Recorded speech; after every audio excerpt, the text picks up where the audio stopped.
Hey everybody, welcome back to our Elul new light activation. We're going to start with the shofar in just a moment. I just want to clarify something.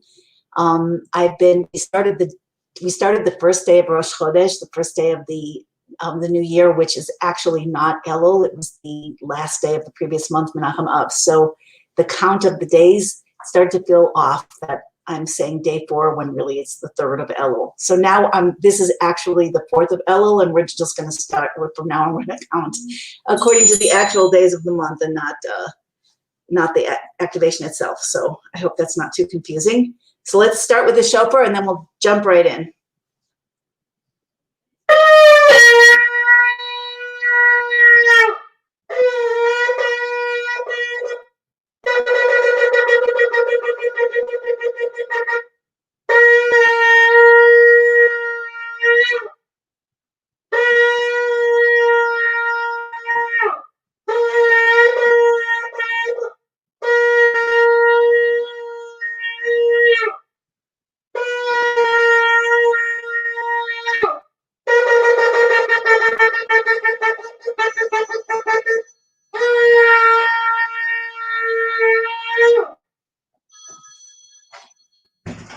Okay, so yesterday we were talking about spiritual warfare, how everything is really a spiritual war, and today I want to talk about that some more. What does this have to do with Ani Ledodi Li? Well, I am to my beloved and my beloved is to me. What does it have to do with the king is in the field? Because really everything, all of these metaphors are describing different actions, different spiritual forces or trends or pathways, and we need to understand many of these to be able to stand in the heart of how to actually transform our reality, because that's what we're doing here. I'm reminding you that Kabbalah says that the purpose for creation is to transform darkness into light, to transform darkness into light, so that the light from above creation and from the very highest levels of creation and even above can shine down into this physical world, into our human experience. What does this mean? That infinite divine light can shine down and illuminate our minds, our hearts, our cultures, our governments, the physical nature of the world, so that there's no more suffering, no more planned obsolescence, no more poverty, no more jealousy and competition, no more death. Okay? Because in divinity, there's no such thing as suffering or death. So in order to allow for that experience, so that we could transform that darkness, all of that darkness, all of that stuff that we hate, that we've suffered from for way too long. Why do we need to transform it? In order to allow us to transform it, God had to conceal his own essence and his light, which is right here, right now. The light and the essence are here right now, simply concealed. In fact, the Kabbalistic principle is that the more darkness, the more the challenge seems to be, the more light actually is right here, and certainly the more divine essence. So why do we have to do this whole thing? It's a really good question. What do we need it for? Because the greatest gift that the Holy One can bestow on us is to be partners, is to be lovers, is to be co-creators, to truly rise to our destiny as created in the image of the divine. Total intimacy, ultimately, total partnership in this new universe that we are revealing from within the illusion, from within the challenge, and in a much simpler, more technical sense, because as we transform darkness into light, as you transform a struggle that you might have, a limitation, a belief, a fear, a tendency to withdraw, as you transform anything about your life, you're creating new vessels. You're creating new vessels and new channels that will allow for the flow of your own soul and for the awareness and, again, intimacy with God, with the divine. So creating vessels really is just another expression for this entire transformational process. Because it's darkness and light, because this whole game is played through the world of polarity, by God shining the light and then concealing it, hiding within it like a hand in the puppet. Think about a sock puppet. The hand in the puppet makes the puppet move. You can think that the puppet's alive, but really it's only the hand inside of it. And yet the puppet conceals the hand. That's the nature of our physical reality. That's what's happening here. Okay, so about spiritual war. So I want to introduce to you, we're going to go as quickly as possible here. I'm going to introduce the paradigm in this polarity of what I'll call Nimrod versus Abraham or Avraham. Pharaoh versus, or Paro versus Moses, Moshe in Hebrew. And those, so in the Torah it relates, in the Bible, you can read the story about Nimrod was a warrior. He was the first person to actually try to dominate his fellow human, not for their own benefit. So that energy of Nimrod, which his name is reflective of the fact that he was rebellious toward the divine, rebellious toward Hashem, toward God. So his movement was to dominate, to exploit, to control, to fight against, to rebel against, and so to hurt the people around him, to use the people around him. Do we have any of that Nimrod energy in the world today? Yes, we do, quite a bit. Avraham, Hebrew, Avram Avinu, our father, the first patriarch, was on a quest and succeeded in his quest to discover the prime force, the first cause, the key, the core oneness of the universe, God, which now we translate as monotheism.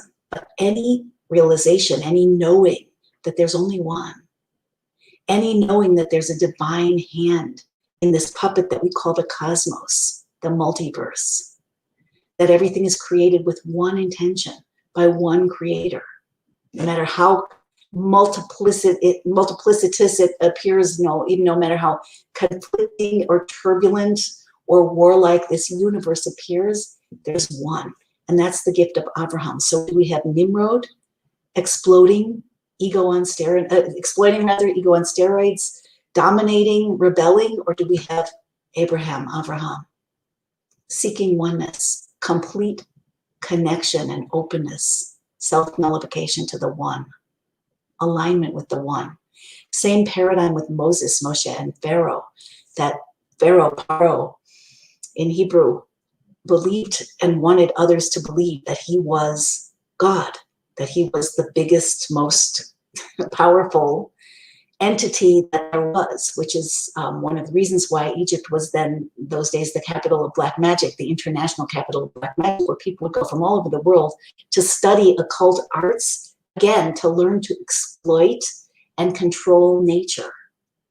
And Paro was surrounded by sorcerers, and when Moshe came to be face to face with him and said, God sent me and he told me to tell you to let my people go, Pharaoh said to him, what God? I don't know that God. Like, what God is bigger than me? Again, not seeing the one that is beneath and within everything that exists and beyond as well. So that's the quality of Moses. Moshe, one of the differences between Abraham and Moshe is that Moses, received the Torah, the divine blueprint, the divine download that is designed. It's like the user's manual for human beings, designed to help us to create a sustainable, inhabitable, and ultimately heavenly world. A world, again, of redemption without suffering, without jealousy, without competition, without sickness, without death. Okay, so how does that reflect itself in you, and what's it got to do with co-creative speech? So first of all, you have two parts to you in general, and they conflict with each other. They're in a state of war. What allows that, and those would be your ego-based identity, and your soul. So what allows those ultimately to align and merge as they're meant to do? Very, very much the work of Elul. Your soul is here because it loves God. Your soul is here because it desires intimacy with God. Your soul is here because God seduces the soul at every instant. Yesterday, we talked about how the world is being recreated from infinite divine nothingness at every instant, now and now and now and now. The soul is constantly yearning to go back to its source, and it's going back to its source. But then God shows it again, these divine sparks of God energy that are embedded. Again, the hand and the puppet are embedded in everything in the physical world. Everything that soul is meant to encounter. to work with, to absorb, to transform. That's my dog, sorry. So as the soul perceives these divine sparks, it's like seductive to the soul. It's like God is saying, don't just go and disappear into my light. Come down into a body and work with me on co-creating a dwelling place for us to live together in love. Be my partner. You can have intimacy with me that no angel, not the highest angel, could possibly have, that no disembodied soul could possibly have. So the soul's like, okay, I guess for that I'll come down. And every instant as the world is being recreated and the soul is being pulled back into its source, it's perceiving those sparks and following them down into the body and into your life. So everything that you encounter in your universe has sparks of divinity in it. And that's what causes you, whether you realize it or not. You might think you want to go to a party because it's going to be fun and you'll meet new people. Actually, your soul is going with you, propelling that desire because there's something there that the soul needs to encounter, elevate, transform. So the footsteps of man are controlled, are guided by the Creator on behalf, this intimate dance between the soul and the divine sparks, soul and divinity, the soul and your soul and its purpose. And that's the inner game. And the outer is, everything we're experiencing in our world. So we're consciously reacting most of the time to the outer, our outer worries, our outer fears, our outer desires. And yet the inner is what's really propelling us. And the more we can be aware of that and be aligned with it, the more empowered and co-creative we'll be. Okay, so I'm going to talk about this more in future lives in this 30-day program. But I want to just give you a few little thoughts on how this works inside yourself. So we have Nimrod versus Abraham. We have Pharaoh versus Moses. Then we have your ego-based identity, your outer self, versus your soul and its purpose and desire. So what does it feel like to be in the outer self? First of all, it's the nature of humans, just like it was the nature, we talk about Pharaoh and how people used to go to Egypt to learn the occult arts, to control nature, how Nimrod wanted to exploit other people. Why is that? That's a reaction to the intrinsic external experience that we have as humans by virtue of the fact that our soul is hidden from us and God is more hidden from us, at least as a starting point. So we feel temporary, we feel vulnerable, we feel lost and helpless in this great big often hostile world. Do you ever feel lost and helpless? I know that I do sometimes. Less than I used to, that's for sure. It's the nature of the game.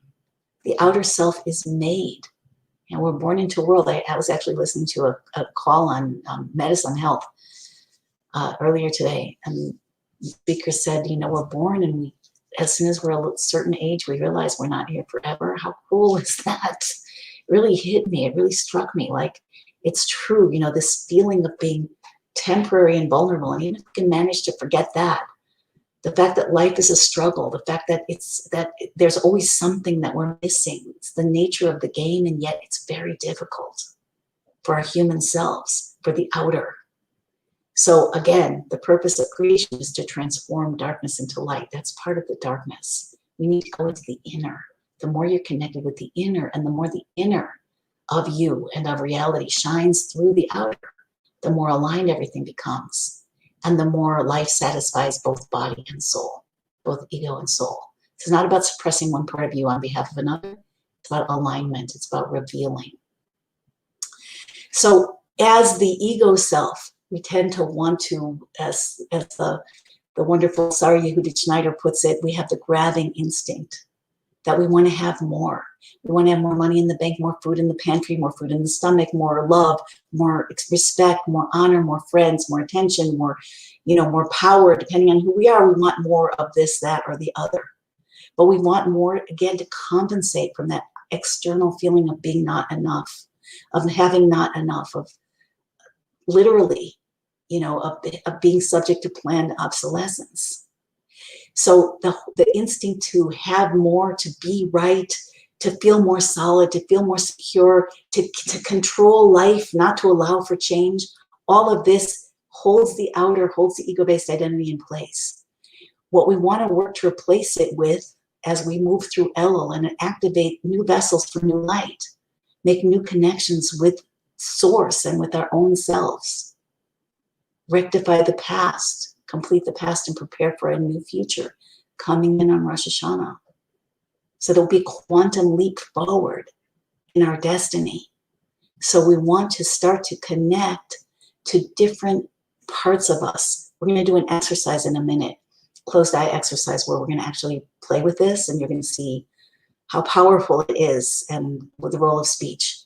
But I just want to complete this thought that as we move, as we work with the old vessels of the ego, of self-protectiveness, of holding things in place, of trying to be in control, of trying to, not be too vulnerable, not take too many risks, not risk looking stupid, not risk failing, not risk being judged, not risk, making a mistake, not risk uncertainty, all that stuff that keeps you stuck, keeps us all stuck, keeps us from our power. So we want to move instead to a vision, to an awareness of purpose, to trust, and to a place of flow. So let's go straight in and get a little bit of an experience, a visceral experience of what this is like. So I want you to close your eyes if you can. And I'm just going to say, I'm going to start with yes and no. I'm going to say the words yes and no in a certain way. And I want you to feel what you feel with your body. And if you feel like sharing about it, that would be very, very nice. I'd love to hear what you're experiencing. Okay, so eyes closed. Yes. Yes. Just feel what it does to your body. Feel if your body position changes, if your energy changes. Yes. Yes. Yes. Yes. Yes. No. No. No. No. Yes. Yes. Yes. No. No. No. Okay, so we'll just start with simple yes and no. We're not saying yes, and just notice the effect it has on your body. And notice that it's not even tied to anything. Like, it doesn't mean anything. We're just saying yes and no. We're just using words. Okay, now I'm going to give you some words that correspond to what I call the left side of the chart, the outer, the gullus experience. And we won't do too many of these because we have enough of it in our lives, but let's just get the feeling. And if there's any word that grabs you, that you find yourself saying to yourself a lot, that puts you in the no state of being, I want you to write it down. Okay, that's actually going to be part of your fairy dust, to write down those words that you use that give you the feeling of no. Vulnerable, helpless, lost. Keep your eyes closed unless you're writing down a word. Frustrated, overwhelmed, sad, anxious, worry, angry, hate, confused, separate, alone, ashamed, scared, can't. And we'll just sum it up with this. You can write down this one: something's wrong. Because the sum total of every one of these words, and there's so many more, is that something's wrong. Something's wrong with you. Something's wrong with me. Something's wrong with it. Something's wrong with life. Okay? Something's wrong with the world. So when you think something's wrong, what does it do to your body? And I want you to stop, open your eyes for a moment, and just take a few notes for yourself. The fairy dust is going to be good to go over this. Also going to do a little visualization. So to repeat that, and I'll give you one more piece. I'll give you one more piece when we're done of the fairy dust. So I want you to notice the words, notice your feelings, take some notes. And which of these words that I said on the no side really speak to you, really trigger you. And I'd like you to notice these or other words that you use unconsciously. Like we talk about how we want to co-create. Guess what? You're already co-creating. just not doing it consciously most of the time. So we need to shift and do this consciously from a vision, from the inner. New vessels, Geula vessels. Or we don't need to, we get to if we choose.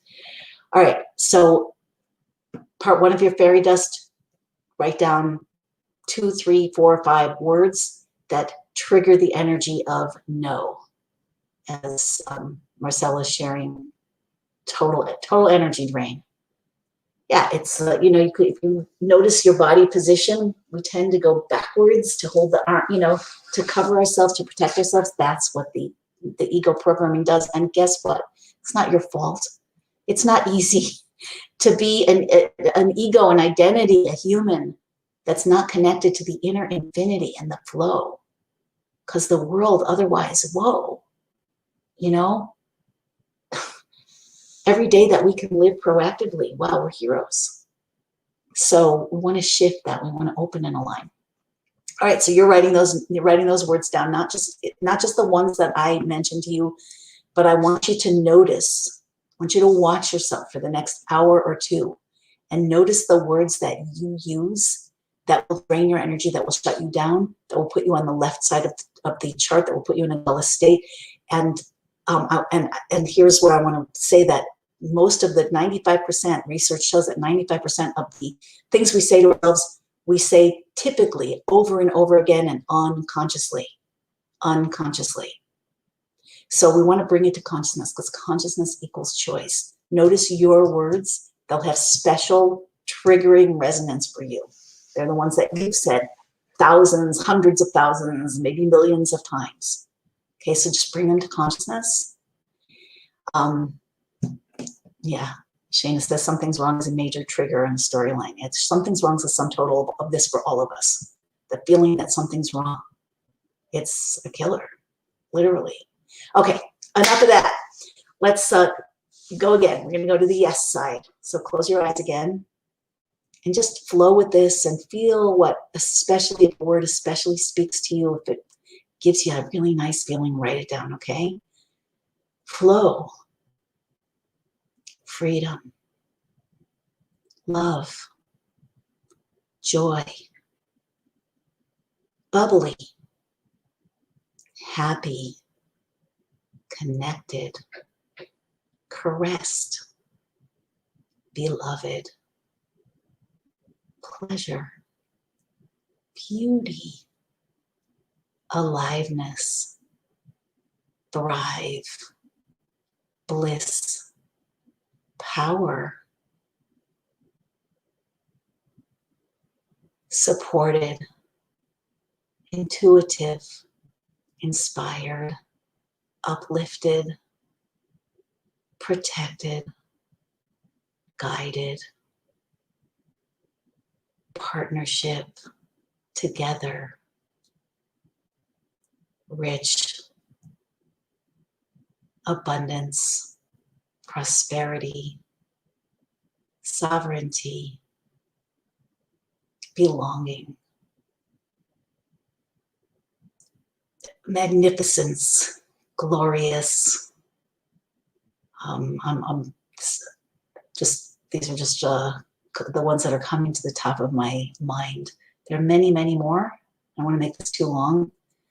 So, but we could say, you know, mountains, forest, green, ocean, stunning, magical, sparkling, fairy-like.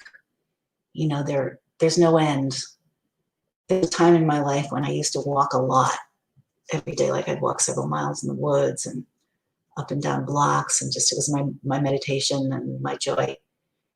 And there was a period of time where I would just say words to myself like this to feel what resonance they had to me. And I noticed there was a difference between, let's say, beautiful and beauty, or beauteous, or beloved and loving, connected, you know, intimate. And I would notice I would pick the words that were the most powerful for me and just like say them all the time. So guess what your fairy dust is? Another part of your fairy dust is to pick the 3 to 5 words that mean the most to you, that give you the most feeling of yes, And let's sum this up by saying everything is exactly the way it should be. Everything is exactly right as a starting point for your co-creative power and for your co-creative action, for your transformation. Okay, so pick the words, write down the words that have the highest vibration for you.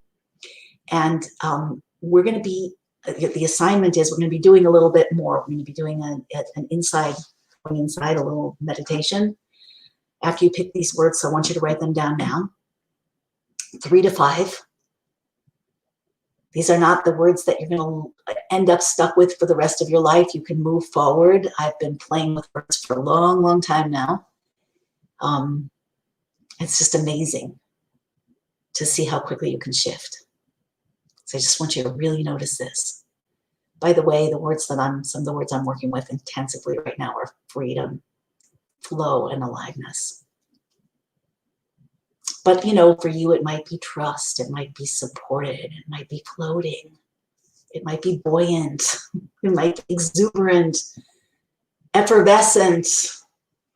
Okay, there are lots of really wonderful words. So you want to pick the ones that give you the strongest, most intense, uplifting vibration, expansive vibrations. Even that word, expansive, you know, high vibration, harmonious, graceful. Doesn't it feel good? It's like an inner massage. You could literally sit and say these words to yourself, and it will shift you. It will shift you. So there are more aspects to co-creative speech, more than we can get into right now, but this is very powerful. So I'm going to assume you've written down 3 to 5 words that really turn you on, to turn on the lights. Light, brilliance, illumination. Okay. I'm not even going, I'm thinking of the opposites, and I'm not even going there. Okay. So now we're going to do a little exercise, a little inside exercise real quick. And there are going to be 2 more pieces to your fairy dust. So I'll tell you that now so I don't forget. One other piece is so you're identifying the trigger words. You're going to spend the next hour or 2, you're going to maybe set your phone alarm or whatever for every 10 minutes. Notice what you're saying to yourself when it rings. So you want to bring the unconscious into consciousness, especially in terms of the no words, the gullus words. And then you want to have 3 to 5 words written down that at least you're starting to play with now. And we're going to do something with them at this point. We're going to do a little meditative exercise. And the next piece of your fairy dust is to redo the exercise, whether with me in the replay or by yourself, at least once more today, preferably more than once. And then last but not least, I'm loading you up because you don't have to do this, obviously, but if you do this, it can be life-changing. So I'm wearing a Vibes Up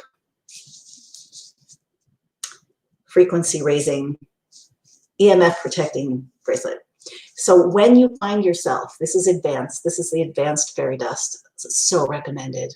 And I recommend that you do this throughout the 30 days. If you find yourself saying to yourself anything negative, anything that's any of the words of gullus, basically if you find yourself complaining, not just with your mouth, but in your thoughts. The words are even more powerful in your thoughts than they are when you speak them, although they'll affect the outside when you speak them. So both really matters. You're going to take a bracelet. You're going to be putting on a bracelet, put it on the other hand. And then the next time you find yourself complaining, take it off again and put it back on the other hand. So you may find yourself moving, should you choose to accept this fairy dust, you'll find yourself perhaps moving the bracelet from hand to hand 100 times the first day. Is it okay? The next day it might be 30. The next day it might be 20. The next day it might be 5. Guess what's going to happen if you do this throughout the 30 days? Guess what's going to happen to you? Your vibration is going to change. Your frequency is going to change. How you feel every day is going to change. What you attract in your life is going to change.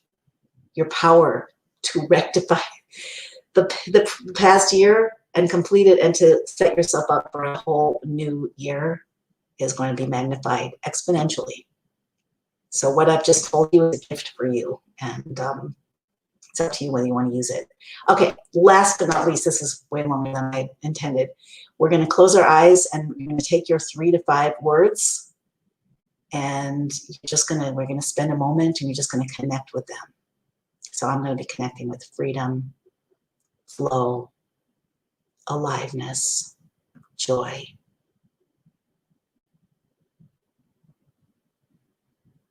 And healer. Healer is another one of my words.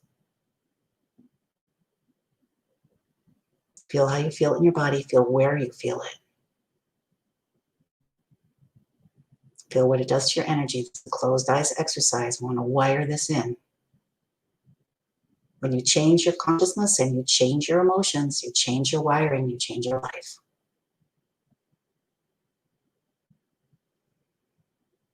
Just breathe and focus on those words. Your special Elul words.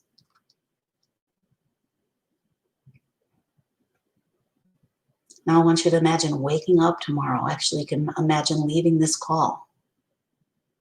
And you're committed to repeating these words and repeating this visualization. If you choose, over and over throughout the rest of the day.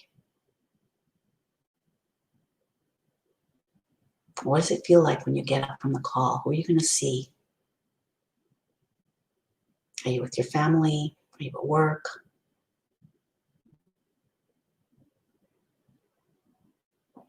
Are you by yourself? You're going to go out for a walk. What are you going to do? Or if you prefer, when you wake up tomorrow morning, feeling bubbly, feeling supported, feeling empowered, feeling vigorous, feeling alive, feeling free, feeling inspired, feeling intuitive, feeling loved, feeling anticipatory, feeling magical, feeling lovable, feeling beautiful, feeling energized. These are all words, just words. So visualize yourself getting up in the morning, feeling those things or whatever it is that speaks to you. Feeling in the flow. Feeling open-hearted. Feeling relaxed. Rested, safe. At home. Feeling one with the universe, one with nature. Feeling uplifted. Who are you going to see and how are you going to behave? What goals will you set for tomorrow based on these words? Or what new vision will you activate? What project or dream will you take step 1 to turn into manifesting reality? And I'm just going to be silent for a bit and hold the space, and you play with your words and play with your vision. I want you to see yourself in your everyday life from morning through noon, afternoon, evening, till you go to bed. You're kind of fast forward through the day. A new day, fresh. Isn't this cool? Fresh, new, open, possibility rich, potential, yours, fun, co-creative, game, magnificent. What are you going to put into effect? How will you be around the people in your life? What thoughts will you entertain? What changes will you make? Are you wearing that bracelet? Are you rigorously monitoring your unconscious with your conscious, so you can bring tohu into tikkun, so you can bring consciousness, conscious co-creativity into your life, bring in some magic, bring in some godliness, bring in some divine power, some awakening. How about that? Let's just go through your day from waking up, how you feel, who you see, what you say, what you do, what you choose, what you eat, what you commit to, how you spend your time, how you move your body. how you keep uplifting your vibration. What's something you could do, or a few things you could do to really dig into this game?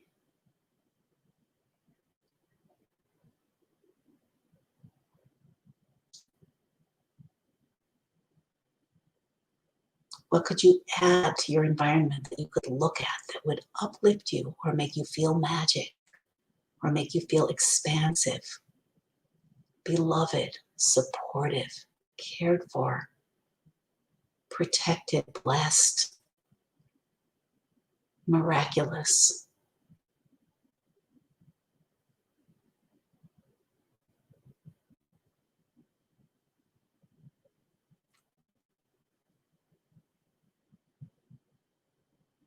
So I'm going to, again, I said I was going to hold some silence, which I didn't. So we're just going to stay in this space for about a minute. And what I'd like you to do is just to keep going through your day. And if your vibration slips, find the right words. Feel them in your body. How do you know if the word is right? You feel it in your body. Start with some power words and then some bliss words, some magic words, some Geula words. And then if you want to upgrade them, choose new ones, you can do that too.